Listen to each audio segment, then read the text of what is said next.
Shalom, saudara-saudari yang diberkati Tuhan dimanapun berada.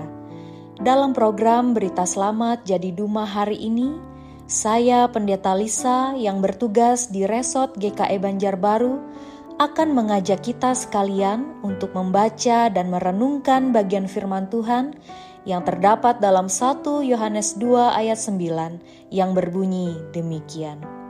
Barang siapa berkata bahwa ia berada di dalam terang, tetapi ia membenci saudaranya, ia berada di dalam kegelapan sampai sekarang.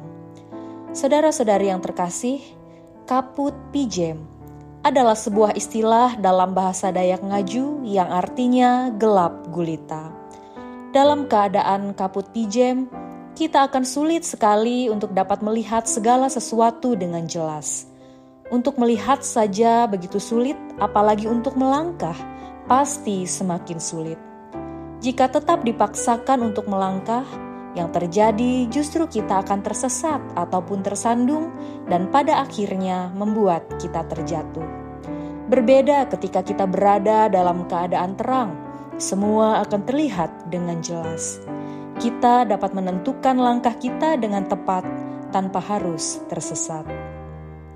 Saudara-saudari yang terkasih, sebagai orang-orang percaya, kita dipanggil untuk hidup dalam terang yang diwujudkan melalui sikap mengasihi saudara, mengasihi sesama. Mari kita merenungkannya dan memeriksa diri kita masing-masing. Apakah kita sering menyimpan kebencian, iri hati, rasa dendam dan permusuhan terhadap orang lain?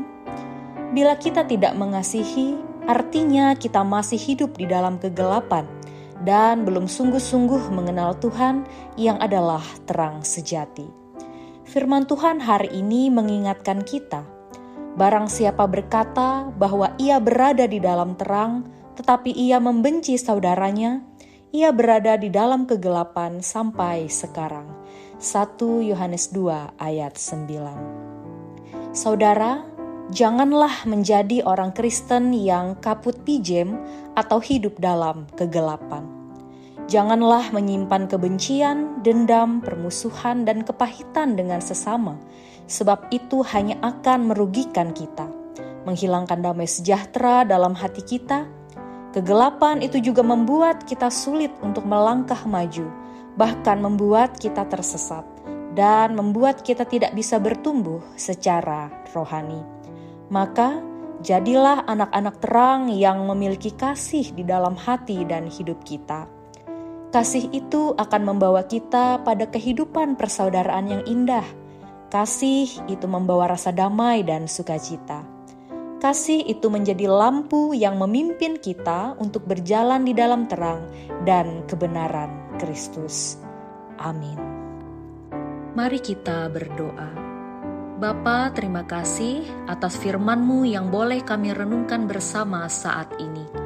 Melalui firman-Mu kami diingatkan bahwa sebagai anak-anak Tuhan, kami harus senantiasa hidup di dalam terang-Mu. Dan sebagai anak-anak terang, kami harus memiliki kasih terhadap saudara-saudara kami, terhadap sesama kami, terlebih kepadamu ya Tuhan. Sebagaimana Engkau telah lebih dahulu mengasihi kami dengan kasih yang sempurna. Kiranya dengan pertolongan Roh Kudus, kami dimampukan untuk menjadi pelaku-pelaku firman Tuhan yang setia. Bapa, kami juga mau menyerahkan kehidupan kami pribadi tiap pribadi, keluarga tiap keluarga dalam pengasihan-Mu. Karuniakanlah kami kesehatan, kekuatan, hikmat dan kebijaksanaan, agar kami dapat menjalani hari-hari kami, aktivitas, pekerjaan, tugas, tanggung jawab, peran, dan pelayanan kami dengan baik sepanjang hari ini dan hari-hari ke depan, sehingga apa yang kami lakukan boleh menjadi berkat dalam hidup kami, menjadi berkat bagi keluarga, sesama, dan menjadi kemuliaan bagi nama Tuhan. Kiranya Tuhan juga berkenan mengampuni kesalahan dan dosa-dosa kami, agar kami layak menjadi anak-anak Tuhan dan menerima berkat-berkat-Mu. Terima kasih Bapa, hanya di dalam dan oleh Tuhan Yesus Kristus kami berdoa dan mengucap syukur. Amin.